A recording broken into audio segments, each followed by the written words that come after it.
Submit ko naka-online ka pala.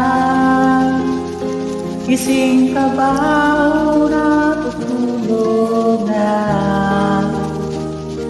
Kanina pa naghihintay ng message mo. Di ba ako nakakaistorbo sa'yo? Chat-chat ko, nakita ko, nabasa mo.